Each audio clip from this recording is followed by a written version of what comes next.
what's up, y'all? It's your boy DJ Fanatic at soundsforproducers.com. Welcome to the channel. I got a really dope interview right here.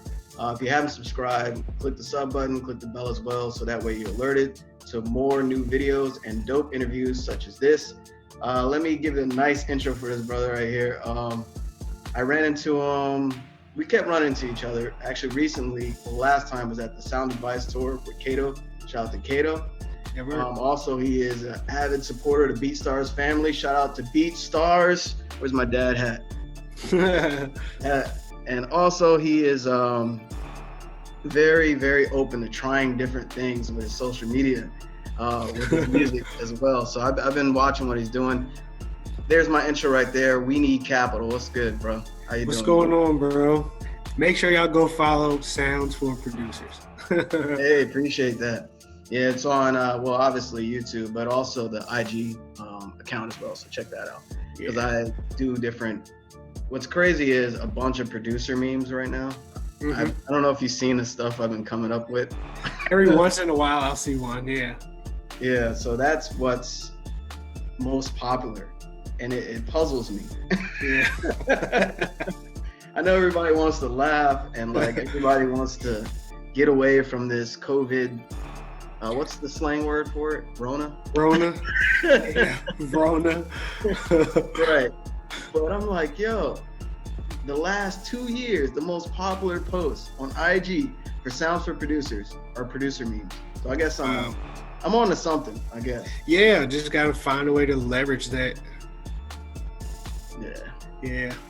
So I kind of touched on it a little bit. What's what platform are you like? Let's start with background a little bit so people get to know you a little bit. Okay. Like, how long you been producing music? It's sort of a complicated question, but I first found FL Studio or Fruity Loops back in like 02 or 03. And I just was messing around with it for a while. So if you go from there, it's been like over 15 years. But if you go from where I started actually producing, it's been, I would say right around 10 years. And I've only really gotten serious maybe the last 2 or 3 years, honestly. Okay. Yeah. I was going to ask you, when did you become serious about it? Because I was the same way, basically. Okay. Yeah, it's been about 2 or 3 years when I actually started actively trying to pursue, being a producer. Got you. So when you ran into Fruity Loops at the time, was it a crack version? So initially, I actually started with the I started with the free version actually. First, I started because when you download it, it's free at first. Right. They got a demo version. Yeah, exactly. So I had the demo version, and at that point, I wasn't really interested enough to figure out that you could create like patterns and stuff and just export them and bring them back instead of saving, or But it was a free version. Eventually, things went to the dark side. Well, yeah, man. I mean, when you were much younger then, and I was much younger then, and when you're younger, you tend to you don't have much money. Yeah, that's a younger mind frame. As far, and all you know is like, yo, I just want to make music. Exactly. So, plus, this is when Napster was still around and Pirate Bay and like all those things were just like commonplace back then. Right. It was the Wild West. Yeah, exactly. Yeah. Have you seen that video? Shout out to my boy Curtis King. Have you seen his video? Him basically doing a video of him getting caught by Image Line with a crack version of FL Studio. I didn't see that, but I did see the title of a video saying something along the lines of buy your plugins or I'm not using crack VSTs anymore, something along those lines. Yeah. So basically he was doing videos like tutorials, and Image Line reached out to him because they noticed the pirating software was in the file name. It was gangster, man. And basically, he confessed. Image Line kind of just let it go because he's also promoting the product. Yeah. Also, he's passionate about the product, so Yeah. it worked out for him. You know what I'm saying? Yeah. Because that type of negative experience ended up becoming almost a positive. So. Yeah, definitely. So when was that time when you when you started producing? Like, when did you decide to do this seriously? From that transition, what made you decide? It's a funny thing. I was with my fiance and we were at her sister's house on St. Patrick's Day, and she randomly happened to invite one of her friends over, and she brought a guy with her that was sort of her good friend. And me and him got to talking, and next thing you know, he's like, "Yeah, I do music. You do music."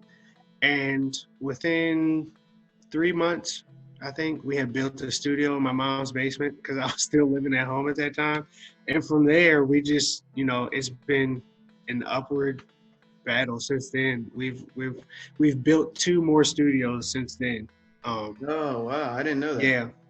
Yeah. So the one at my mom's is retired until I move into my own place where I can have like a full size studio. Then I'll bring that stuff with me. But we had 2 other studios. One of them moved to where the current one is. So Okay. it was about, I think it was 3 years ago or 4 years ago on St. Patrick's Day that happened. So that was the day you decided to make it like official, like music. Okay. Yeah. So right now, how many studios do you have right now? So the one in my mom's house is kind of just sitting there. Like if I happen to be over her house and I want to cook up something, I might go down in the basement. But there's one in Silver Spring. There's a Dominican barbershop with a guy that we're really cool with, and he let us rent the basement. So we built a studio in the basement there. Okay, bet. And that's where I see most of your videos, I think. Yeah, exactly. Yeah. Okay, cool. Yeah. Yeah, so that's awesome actually. What do you do recording services for artists there? So we do. We tend to want to build more with artists as opposed to just having anybody come in and record one song and never come back. We tend to want to build with like a whole project because there's a videographer there, there's a graphic artist there, there's another producer there, and we have sort of a resident artist who, does hooks and all that stuff. So we're sort of an all-in-one, and we sort of prefer to like build with an artist as opposed to just having, come in for an hour and record a song. And yeah. Gotcha. Yeah, that's a great business model. And for the viewers that don't know, we're kind of based in the DMV area, DC, Maryland, Virginia. Why don't you plug the studio, man? Let people know, is that cool? Yeah, that's cool. Yeah, so the studio is in downtown Silver Spring. It's called AIM Studio, and if you look on any social media, YouTube, Instagram, it's AIM_society, AIM Society. So anybody that needs videos done, if you need graphics, if you need somebody to sing a hook on one of your beats or a hook on one of your songs, or if you need production, we got everything for you. So you're the main producer there, or you got more producers? So it's me and one other producer, and we sort of share responsibilities. We're about, neither one of us is the main producer, but it's 2 of us there. And then we, every once in a while we'll have people come in and, we'll cook up. And you probably know Jay Reed. Yeah. Jay Reed and Mikhail, produced by Mikhail. They've both been there and cooked up with me, and a bunch of other people just stop through every once in a while and we'll collab on some beats or something. Okay. Yeah. Shout out to Jay Reed and Mikhail. Yeah. That's good, y'all.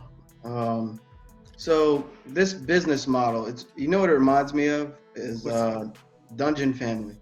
Oh yeah. Outcasts and that whole crew, because it was more than just outside artists coming in. It was like building like this whole family of content. Yeah, for sure. For sure. Side note, the artist that we work with is named Nouvel, Nouvel. So if you want to hear some dope music, you can check that out too. Oh yeah, cool, man. Yeah, thanks for that. I'm always listening to different stuff. Okay. So what I'm confused though, what product do you give with that studio? Like, what's the, I won't say pricing right now, but how do you monetize something like that, like for an artist? So at one point we were doing we were trying to do sort of like a spa day, which is we open the studio up and people come in and we give you, a couple photos and maybe you work on a song, or if you want a video shot, we might do like a little promo type of video or what have you.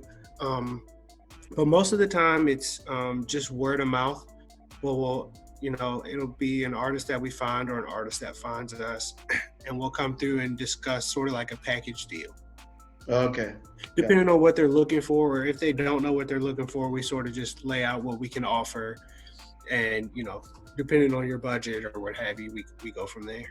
Yeah, that sounds cool, man. That's awesome.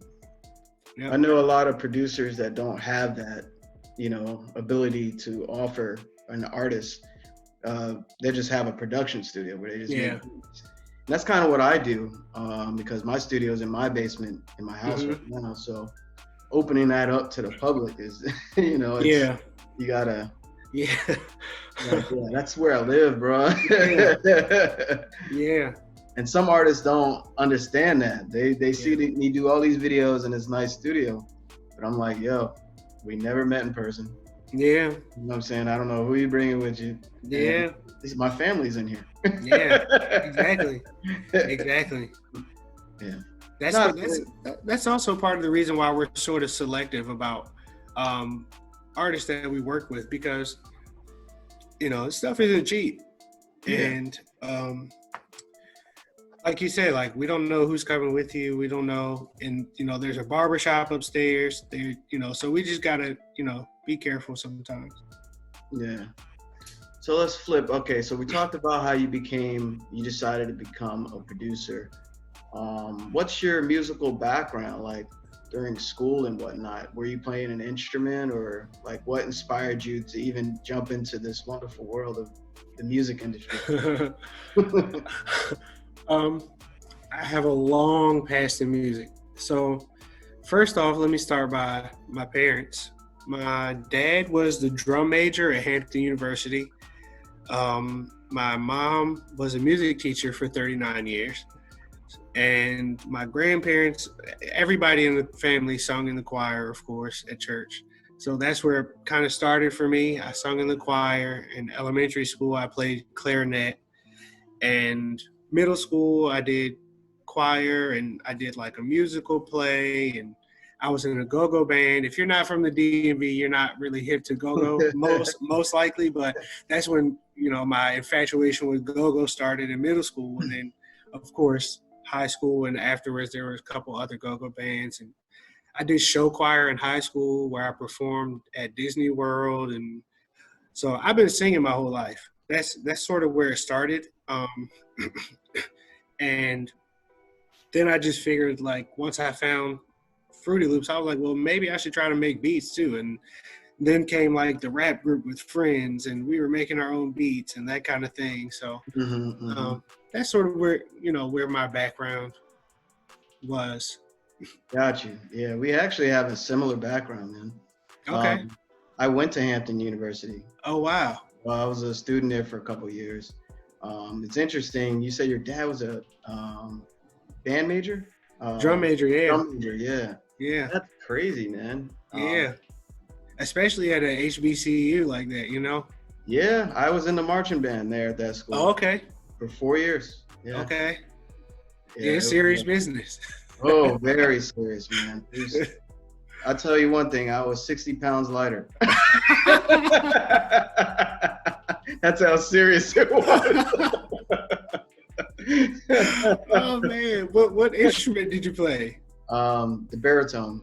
Okay. Yeah, like the big trumpet. The big yeah. And you know, I'm a smaller guy too, so you see this small Yeah. guy swinging his big ass horn. That'll take the pounds off you real quick. Oh yeah, in the heat too, man. In the middle of the summer, 100 degrees. Yeah. I was like, can we get some water? Yeah. Yeah, Oh, man. damn, that's crazy, man. You're bringing back memories. Man. It's cool that basically your upbringing, you were surrounded by music for pretty much your whole life. Yep. So I'm guessing the producer thing came naturally because of your upbringing. You know? Yeah. My dad was heavy into soul music, so he had a record player and records, and I used to listen to them sometimes. And it was like the old one that was like he had the whole column where he had like the receiver and the tape player, and they had record player on top. Oh, yeah. So I would be in there like trying to scratch on this table that has no. The needle is made out of what? Some filament or something. Yeah. Plastic, and like I'm messing it up, scratching it up. But, yeah. My dad put me big on the soul music, and when I first started producing, I was doing a lot of sampling. Yeah, I was gonna ask you that because usually when you're influenced at a young age, like your parents tend to influence the type of producer that you are. I was gonna ask you something. Oh, your parents, where are they from? The area? From here? My dad was born and raised in DC, and my mom was born in Richmond, and she lives in Maryland now. But they actually met at Hampton too. Oh, okay. All right. Yeah. That's what's up. So when you first started producing, would you say that you were a sample style producer? Is that? I was only sampling when I first started producing. That was the only thing I was doing. And shortly after I started, I got the MPC 2000 XL, which I still have, and that's where I did most of my production at that point. Yeah. Yeah. So I'm guessing you're like a boom bap, lo-fi, maybe? So I'm sort of a hybrid producer, I call it, because I'm really into boom bap. I think that's where I do my best work, but I found a way to sort of fuse it with more of the trap style and sometimes the pop style. Okay. Yeah. All right, gotcha. I mean, that's kind of that's a niche, basically. Yeah. Yeah. Yeah. It takes a while. Well, it took a while for me to understand what I was good at and not try to sort of fit into a box. Right. Yeah. Right. I mean, that's so important. Like, what do you think the importance of doing something like that? Because some producers try to just do whatever's hot or whatever's popular, but at the sacrifice of the actual freedom of creating the music. You got any thoughts on that? In my opinion, just looking at other producers who are successful, and not even just in music, but just looking at anybody who's successful, the people who tend to stand out the most are the people who did it their way. You know, the people who, you know, of course there are people who, you know, may follow a trend at some point and may get popular from that, but the people who are impactful, like really impactful and like earth-shaking, groundbreaking people are people that do things their way and have no, you know, they don't cut any corners. Mm-hmm. So, basically, I'm sorry, go ahead.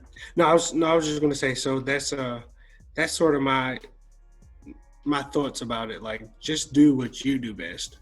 Mm-hmm. Yeah. Yeah, that reminds me of a quote, and I'm gonna mess it up.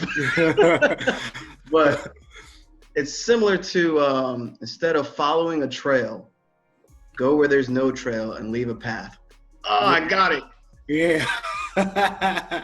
So it's basically that. Like, you're making your own path. You're going through that field of corn or hay or whatever, and you don't know where you're going, but you're creating a path where you're clearing things out of the way, and then all of a sudden everyone's following that path because they're like, yo, this guy, he's doing this. He's making these type of beats. He's doing this type of marketing.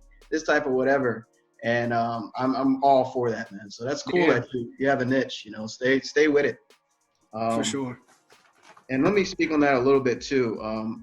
For all those that are watching or ever watch this video, I do TV music for like, you know, sync licensing and stuff like that, as well as stuff for artists.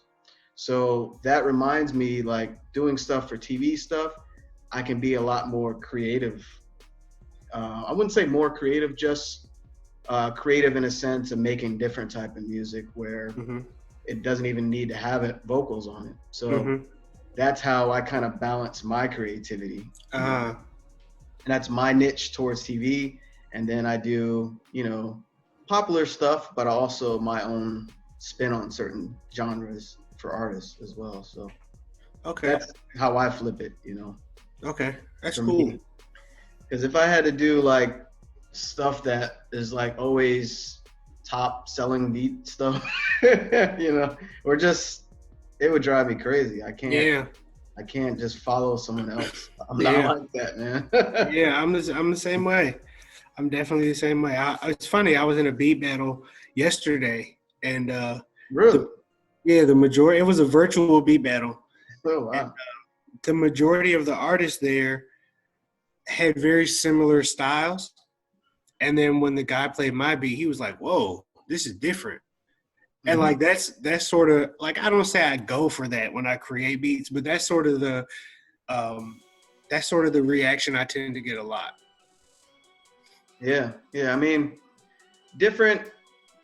I mean, it could be so different where people just don't click with it. You know what I mean? But eventually it may come around, and all of a sudden, everyone's like, "Yo, you can't sell them fast enough." You know what I mean? Yeah. So we talked about your background. I wanted to get into some of your like biggest accomplishments as a producer. Like, what are some things that you made like breakthrough and you're like, yo, I did that, or this is, you know, a goal that I always wanted to do? Is like, what are some of the things that you accomplished, you know, in your music career? Well, one thing is being like sort of an executive producer on a project. So I mentioned Nouvelle, the artist that is sort of like the resident artist, and he's working on a project now that I sort of touched almost every song on it. And then in his previous project, I pretty much touched, I would say probably 75 or 80% of the songs in there. And it's really a humbling experience and an empowering experience to work with somebody on a full body of work and learn how to take other people's opinions into consideration, but also be able to articulate how you want it to sound and that type of thing. So working on a project like that has been a big accomplishment for me. I just put out my first beat tape last year. That was a big accomplishment for me because as a producer, a lot of times you'll start things, specifically beats, and never finish them, and then you'll have a folder of 10,000 ideas. So it was a big accomplishment for me to actually create the beat tape, finish it, create a marketing plan, and execute it completely. And then the other big thing was this past March. I don't know if you're familiar with iStandard. Yeah. Okay, cool. So iStandard had an event in Philadelphia called Collab Lab, where basically it's 30 people. I think it was 20 producers and 10 writers. And we just go in the studio for 10 hours and just cook. And that was last month? Yeah, that was last month. And that was the first time I ever. Oh, really? Yeah. That was dope. Yeah. It was real dope. But that was the first time I had ever done something like that. And I'm sort of an introverted, extrovert type of person. So most producers are. Yeah. So it took a little bit for me to get out of my shell, but I'm so glad I did something like that because it really just opened my eyes up to, you know, how to build, how to build with other people. Let me backtrack then. Can you spell Nouvel's name and what's his IG so people Yeah. know the project? So it's Nouvel. And let me double check. Yeah, so his Instagram is Nouvel_Nouvel, and it's either one underscore or two. I can't really tell.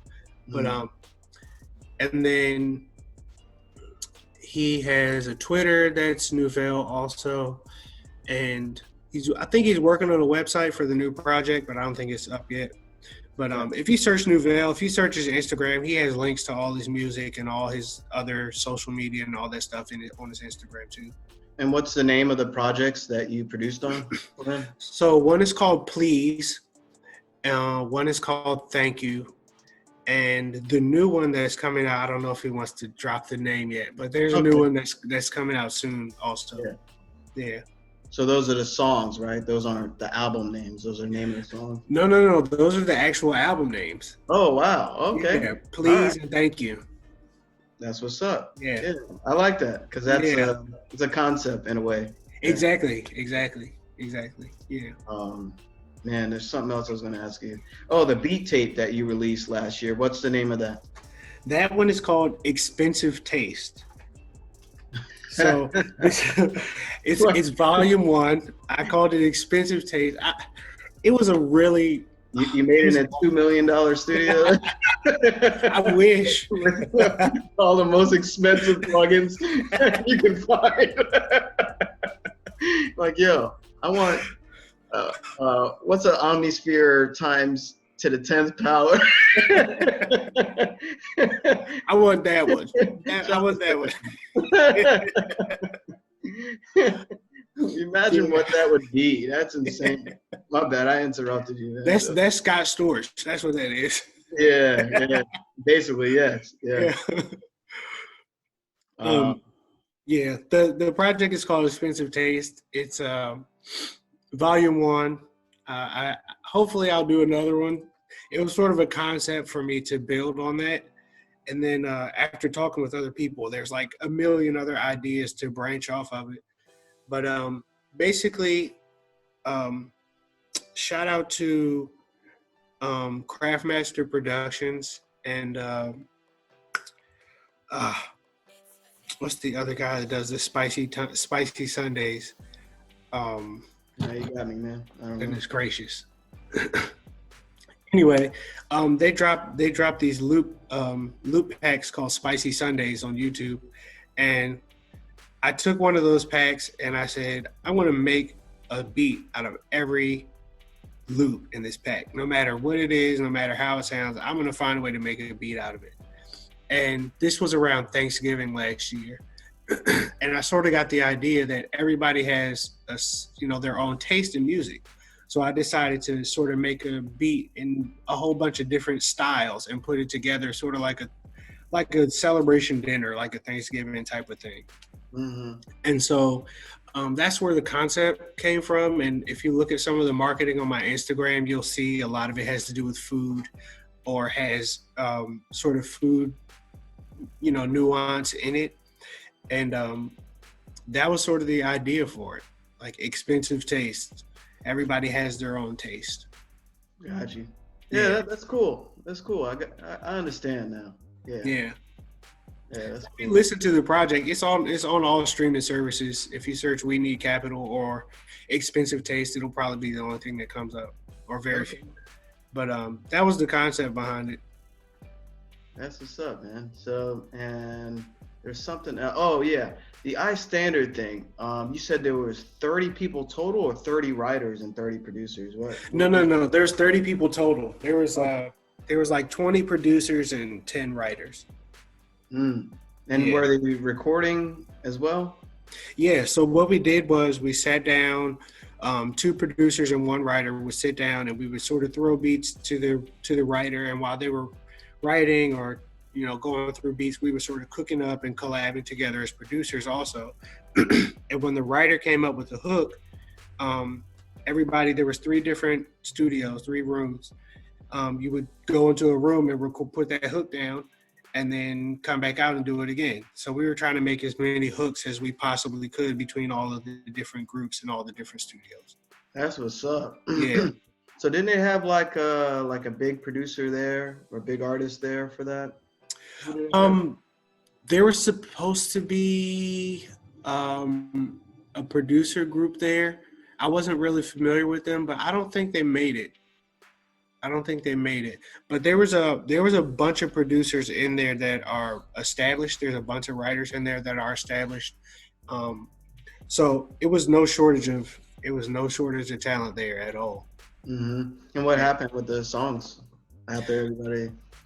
So the songs were pitched or were, put into a pool to be pitched to certain industry artists and their managers and that type of thing.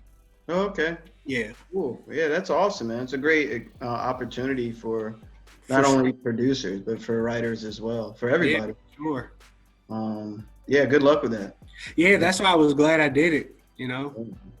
How many songs did you finish? I did 3. I did 2 with the writer I was teamed up with, and then I was, at some point I was just letting people hear beats that were, everybody took breaks and was mingling and talking and all that. And one guy came and listened to a beat. He was like, "You want some work on that?" And I was like, "Yeah." So he did put a hook on that one. So I did 3. It was pretty cool. Cool, man. Yeah, 3's a good amount. Yeah, that's good.